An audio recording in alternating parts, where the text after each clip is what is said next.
Ayo, kalian sudah cuci tangan belum? Kalau belum, cuci tangan dulu ya, agar kuman dan bakteri tidak masuk ke tubuh kalian.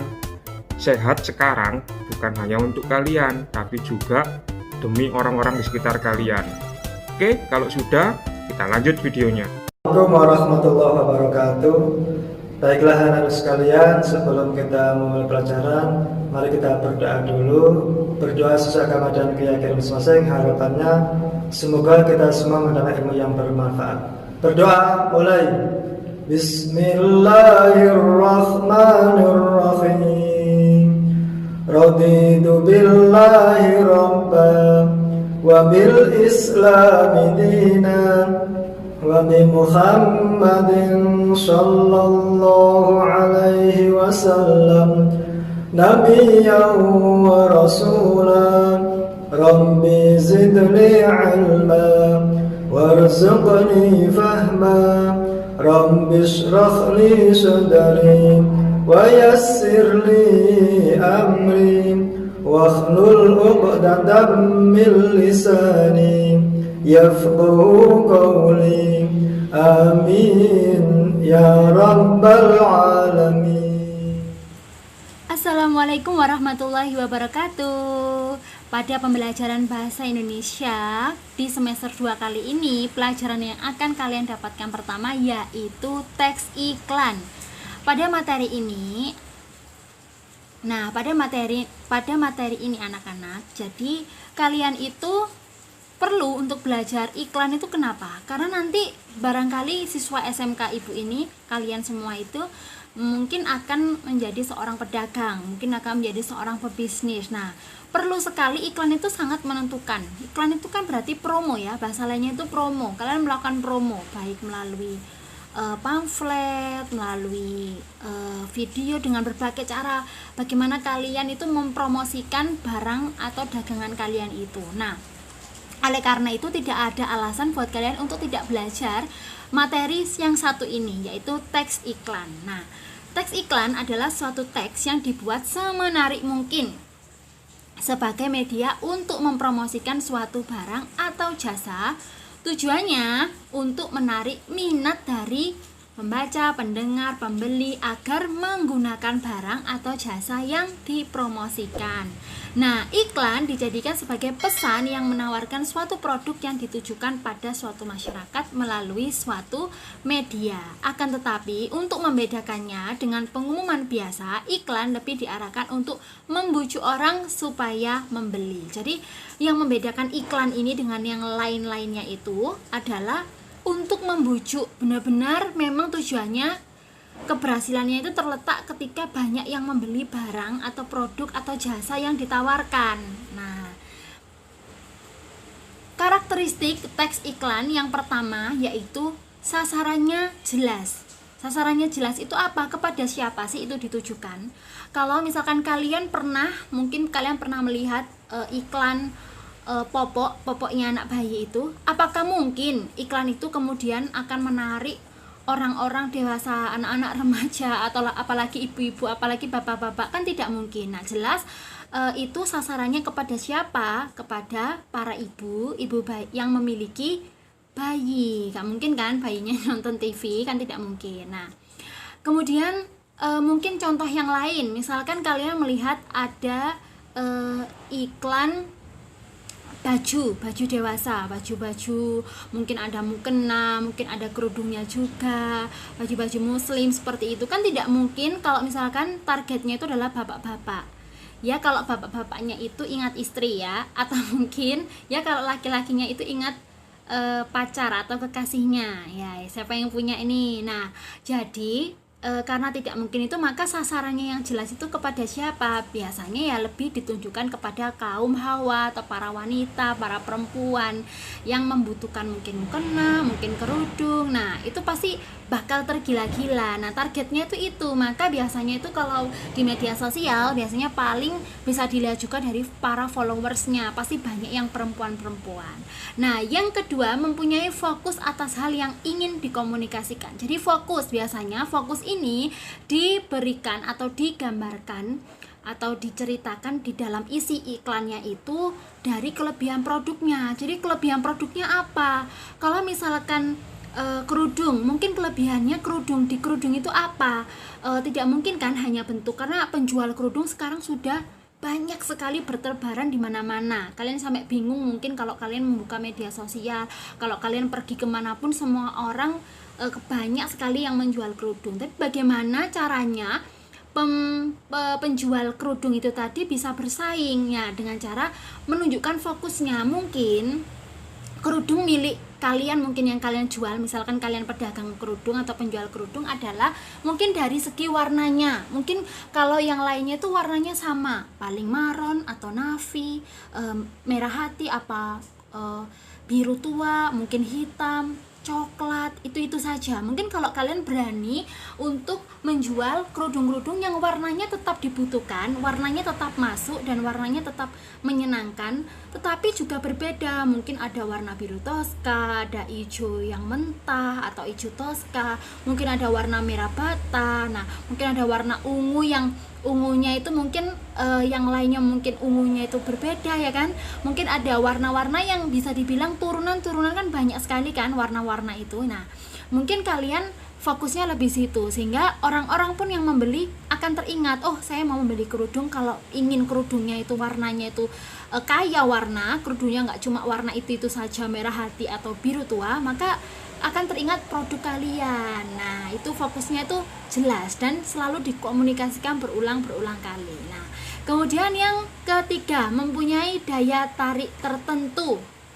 Nah, jadi mempunyai daya tarik tertentu itu apa? Ya mungkin ya dari fokusnya itu yang ditonjolkan, yaitu kelebihannya, sehingga orang datang ke situ melihat, wah kok bagus, melihat lagi, wah mungkin dari kainnya, jenis kainnya, mungkin dari panjangnya, ukurannya itu kalau kerudung atau apapun ya yang lainnya. Nah, kemudian yang keempat yaitu disajikan dengan menarik. Jadi mungkin kalian itu sering membuat video, membuat siaran langsung kalau di Instagram ya kan, atau kalian membagikan postingan tidak hanya gambar tapi juga video, membuat video dari suara kalian sendiri, kemudian kalian edit seindah mungkin, serapi mungkin, mungkin selucu mungkin. Nah, sehingga tertarik. Nah, mungkin dari namanya, nama produk kalian mungkin lucu, misalkan kalian jual daster nih misalkan. Nah, kalian tidak mungkin kan daster rumah, kan terlalu banyak mungkin yang sudah tahu daster rumah. Mungkin kalian menggunakan kata menuju lelap. Nah, jadi jualan, atau mungkin ternyaman. Nah, jadi dari situ akhirnya apa ya, teringat kata ternyaman, pasti teringat baju tidur, atau mungkin daster untuk tidur, atau daster di rumah yang nyaman untuk digunakan ketika di rumah. Nah, itu juga penting, dari nama bisa, dari bahan bisa, dari warna bisa, dari apapun itu tergantung dari produk, barang atau jasa yang kalian jual atau tawarkan, yang kalian iklankan ya. Fungsinya, iklan itu punya fungsi 3, sebagai informasi, menyebarkan informasi tentunya, agar dikenal, itu dulu. Yang penting agar dikenal. Jadi kalian harus sering-sering sekali melakukan iklan, sering-sering sekali meluaskan, atau apa ya itu namanya, menyebarkan, oh saya ini punya produk ini loh, ada yang namanya ini loh. Nah, mungkin dari media sosial, mungkin dari door to door, mungkin omong-omongan dari teman yang satu ke teman yang lain. Kalian selalu, nggak pernah kalian sembunyikan. Jadi seorang pedagangnya ulung itu adalah selalu mempromosikan, nggak pernah berhenti mulutnya itu, nggak pernah berhenti ya, itikadnya itu dimanapun berada selalu ingin menjualkan produknya, sampai produknya itu akhirnya dikenal. Oh, si itu jualan itu loh kerudung, oh si itu jualan daster, si itu jualan ayam loh, si itu penjahit loh. Nah, jadi dari situ akhirnya terkenal lah. Nah, itu namanya informasi, dikenal dulu. Yang kedua yaitu persuasi. Persuasi berarti kan membujuk, nah mengarahkan konsumen agar dapat membeli. Nah, yang ketiga yaitu reminder. Setelah dikenal, kemudian akhirnya itu terbayang-bayang. Nah itu kan tujuannya kalau kalian mengiklankan itu kan terbayang-bayang, yang tadinya nggak punya uang mengusahakan agar punya uang agar membeli, atau yang tadinya punya uang akhirnya uangnya digunakan untuk membeli barang dagangan ataupun jasa yang kalian tawarkan. Itu persuasi ya, mempengaruhi. Kemudian yang ketiga, reminder, akhirnya selalu teringat kalau butuh ini pasti larinya ke jasa atau produk kalian. Kalau misalkan butuh yang ini akan lari ke situ, butuh ini lari ke situ. Nah itu penting, menjadi tempat pelarian ya. Kadang-kadang menjadi tempat pelarian itu menguntungkan untuk para pebisnis, tapi nggak menguntungkan untuk yang sedang patah hati ya. Oke, lanjut ya. Jenis iklan berdasarkan media yang digunakan, itu ada iklan media cetak dan iklan elektronik. Nah kalian pasti sudah tahu ya, biasanya diiklankan mungkin di koran. Mungkin sekarang yang lebih efektif atau lebih murah meriah mungkin yaitu dengan iklan elektronik, karena setiap orang punya gadget, mungkin setiap pedagang punya gadget, punya HP ya, punya gawai, kalau bahasa Indonesianya itu gawai ya kan. Jadi dari media sosial yang mereka miliki pun mereka sudah bisa dengan punya alat untuk mengedit video, punya alat untuk mengedit gambar supaya lebih menarik pun sudah bisa, tanpa harus menawarkan ke iklan-iklan. Tentunya ada kekurangan dan ada kelebihannya. Kalau misalkan ditawarkan sendiri mungkin agak perlu usaha keras ya untuk memperkenalkan produknya. Tapi kalau misalkan lewat media massa mungkin sudah, misalkan Jawa Pos, misalkan dari koran Jawa Pos kan sudah punya nama. Mau nggak mau ya orang-orang pasti kalau mencari apa-apa mungkin lebih sampai ke kalangan luas. Nah, tapi semua itu juga tidak menentukan ya. Tergantung bagaimana keuletan kalian kalau menjadi seorang pedagang atau pebisnis itu atau pengusaha. Jenis iklan berdasarkan isinya itu ada 6. Iklan pemberitahuan, misalkan di rumah saja lakukan 3M. Nah itu kan iklan pemberitahuan ya. Atau mungkin pakai masker, vaksin. Nah itu juga iklan. Kalian mungkin akan tahu ya, sudah bertebaran di mana-mana iklan vaksin, iklan 3M, di media apapun, di YouTube semuanya, di televisi semuanya ya, di radio semuanya memberitahukan agar kita itu lebih waspada, lebih berhati-hati dengan virus corona. Yang kedua, iklan layanan masyarakat. Layanan masyarakat itu banyak sekali ya, mungkin contohnya itu layanan masyarakat itu misalkan lakukan imunisasi, lakukan vaksin secara serentak. Nah itu kan juga iklan-iklan layanan masyarakat. Yang ketiga ada iklan penawaran, jadi menawarkan. Banyak ini iklan penawaran ini yang paling banyak ya diantara iklan-iklan yang lainnya, karena setiap orang berdagang, setiap orang berbisnis, setiap orang melakukan jual beli. Jadi iklan penawaran ini yang paling banyak. Yang keempat yaitu iklan bantahan. Biasanya ini untuk klarifikasi, apalagi sekarang zamannya zaman hoax. Jadi apa-apa itu ada klarifikasi diiklankan, akhirnya mungkin dari lambe turah. Oh ternyata ini tidak benar, berita ini tidak benar, ini ternyata begini.